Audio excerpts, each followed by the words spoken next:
Fala galera, beleza? Sejam bem-vindos aí a mais um vídeo do nosso canal. O vídeo de hoje a gente vai trocar uma ideia sobre o HSLG, o fundo logístico da HSI, e tem algumas atualizações no mês, né, daquele imóvel que ele comprou lá em Manaus. A gente vai bater um papo sobre alguns pontos que foram apresentados aqui no relatório. Então vamos lá.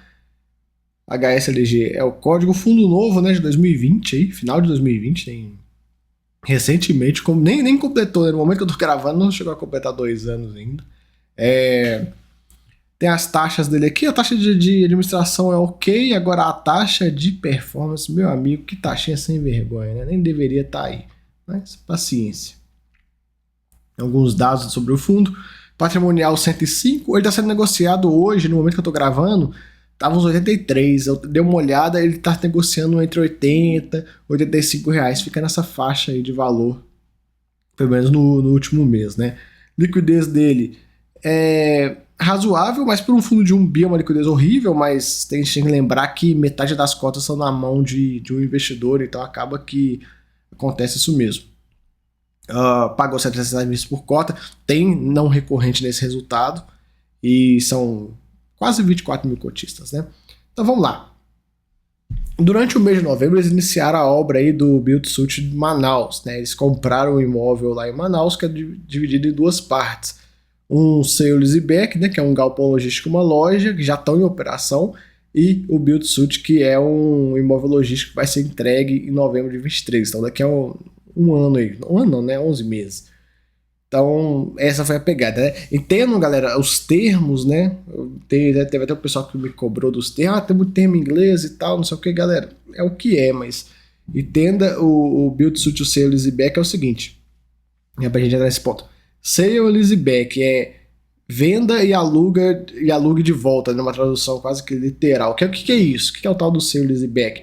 É quando você tem um imóvel e aí você vende esse imóvel para alguém e vira inquilino desse alguém, você aluga. Então eu estou vendendo meu imóvel, mas eu quero continuar nele, eu quero, né, passar de ser dono para ser inquilino. Então essa é a pegada do sale leaseback.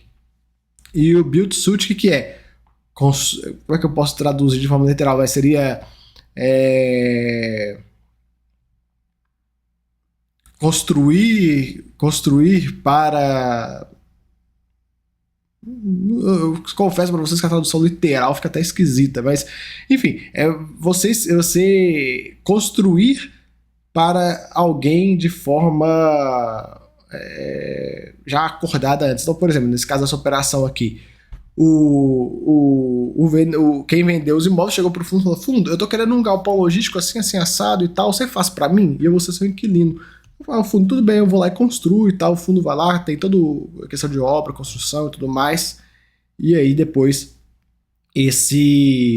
essa pessoa vira inquilino do fundo. E aí tem algumas nuances no meio do caminho. Em alguns casos, durante a construção, ele já vai pagando aluguel, que não é o caso aqui, então nesse tempo todo da construção que o fundo botou dinheiro, esse dinheiro não tem retorno para o fundo, e tem casos que não. Agora, uma coisa que é comum dos 2 casos, que eles estão aí ligados ao contrato atípico. Então, se está fazendo um sale leaseback, se está fazendo Build-to-Suit, vai ter um contrato atípico, né? Eu já expliquei para vocês o que é contrato atípico, aquele contrato que, basicamente, né, que se o inquilino sair no meio do caminho, ele tem que pagar todo o saldo remanescente até o final. Então, por exemplo, nesse caso aqui do Manaus, se ele tiver um contrato até 2040, vou exagerar, se ele resolver sair ano que vem, ele tem que pagar o saldo referente até 2040. Então, é basicamente isso. Então vamos lá. Ele coloca o seguinte, esse é um ponto de atenção. A partir de dezembro de 2022, o aluguel do sale leaseback entenda como o imóvel já construído que ele comprou e o cara vai ser o próprio inquilino, de aproximadamente R$1 milhão, começará a impactar o resultado caixa do fundo, montante próximo ao custo da operação de securitização. Lá atrás ele fez uma securitização para comprar esse imóvel. Então, o que acontece? Esse aluguel que vai vir para o fundo, ele não vai ter aumento dos rendimentos, né? Uma pena. Isso não estava muito claro nos fatos relevantes. Eu até coloco o seguinte,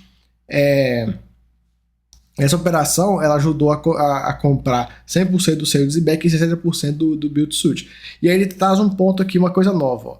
A partir da entrega do imóvel do Build-to-Suit, que é a construção, que termina lá em novembro do ano que vem, começaremos a receber também o aluguel dessa parcela, que incrementará o resultado líquido do fundo em 5 centavos por cota por mês.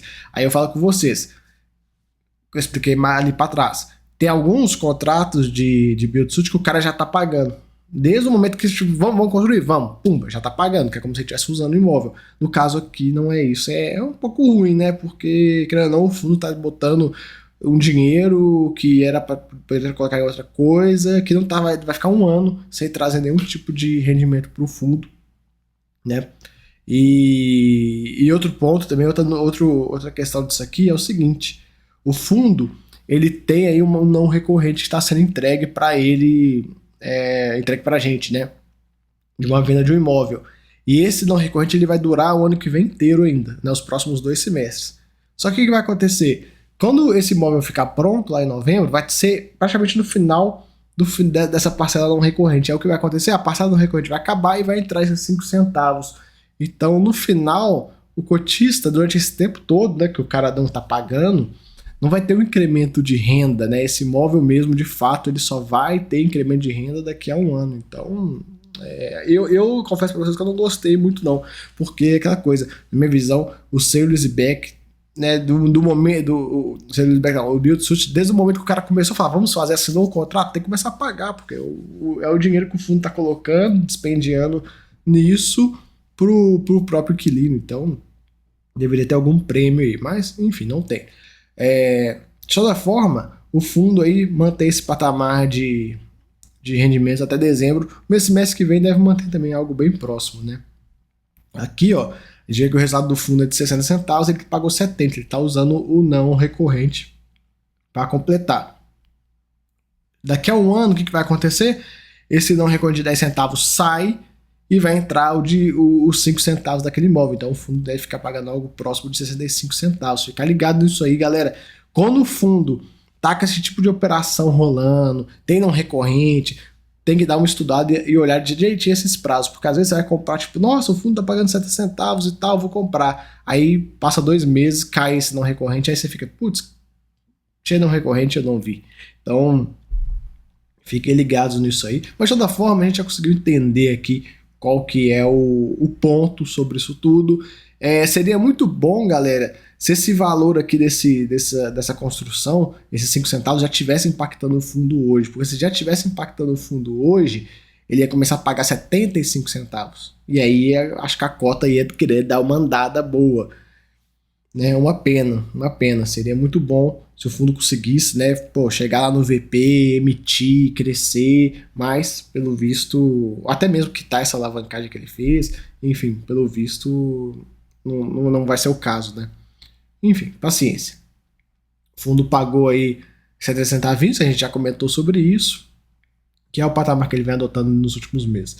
Liquidez, ele já comentei que não é tão boa, né? Pro tamanho do fundo era para ser bem melhor essa liquidez, mas é por conta do investidor original lá. 24 mil cotistas praticamente. Aqui eu comentei, ó, tem um cara que tem mais de 50% das cotas, que se eu não me engano é um fundo lá da Singapura. Então, acaba aquele que manda no fundo, né? Aqui, e até tem uns pontos que a gente pode conversar sobre isso, sobre o risco disso, né? Porque imagina, vamos imaginar que o país ele entra numa espiral ruim e tal, cenário muito ruim e tal. Esse investidor ele pode chegar, chamar uma assembleia e falar, ó, liquida o fundo. Quero meu dinheiro de volta, né? Quero botar o dinheiro que eu coloquei lá atrás de volta, liquida esse fundo e segue a vida. Então, acaba que é sempre um risco quando você tem um fundo que tem um investidor tão grande. 60%, galera, nem precisa chamar a assembleia, ele já tem mais de 60%, mais de 50%. É só ele mandar o pedido para a gestora. A gestora vai falar o quê? Vai falar, não vou botar em votação. Para quê? Ele já tem 60%, né? Complicado, mas paciência. Aqui um pouco da receita contratada por ativo, a gente consegue ver, ainda tem uma dependência grande da Via Varejo, por isso que eu gostaria até dos motivos que eu falo que eu acharia legal ele emitir, e o imóvel lá de Manaus, esse bemol aqui, ó, 11%. O aluguel médio aí do fundo em R$22 o metro quadrado tá bem em linha com o que a gente vê por aí. Se eu não me falha a memória, a média do Brasil tá entre 20 e 21 reais, tem que dar uma conferida depois, não me lembro o número exato agora.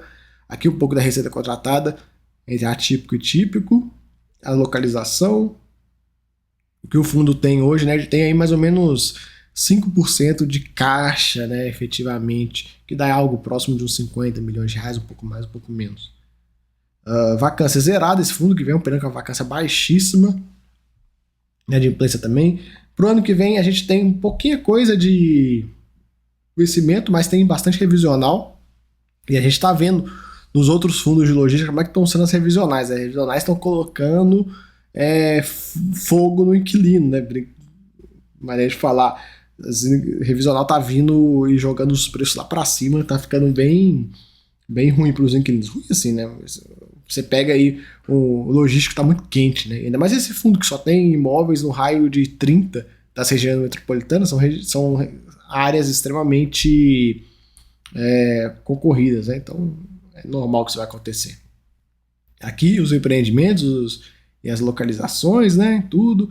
A BL total de 456 mil metros quadrados, dá aí 45% mais ou menos da área de um HGLG. Você sabe que a HGLG é a nossa medida padrão do canal. 5 ativos. E um grande diferencial dos fundos é esse aqui, ó. Todos os imóveis estão dentro do raio de 30, né? Tem aqui raio de 35, mas enfim, raio de 30 aí.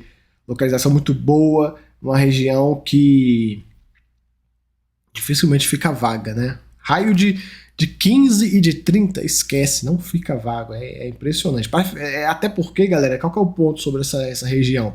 Em relação ao metropolitano? Quando a gente fala raio de 15, é em relação ao centro da cidade. Então, você pega o centro da cidade, por exemplo, um raio de 15 km, 30 km, aí você vê onde o galpão está localizado. E essa região, imagina São Paulo, você pega lá o centro da cidade, pega lá o centro, faz um raio de 30 e pega os galpões que estão nesse raio, que não são muitos. E aí você pega o seguinte, beleza, eu quero construir um galpão no raio de 30 de São Paulo, eu consigo? Não tem área, não tem onde você construir. Então acaba que é uma área extremamente concorrida, né? Enfim, é isso aí. E aqui a gente consegue ver os imóveis, né? Cada um deles. Vamos lá pro de Manaus, ó. Esse aqui foi o de Manaus que ele comprou.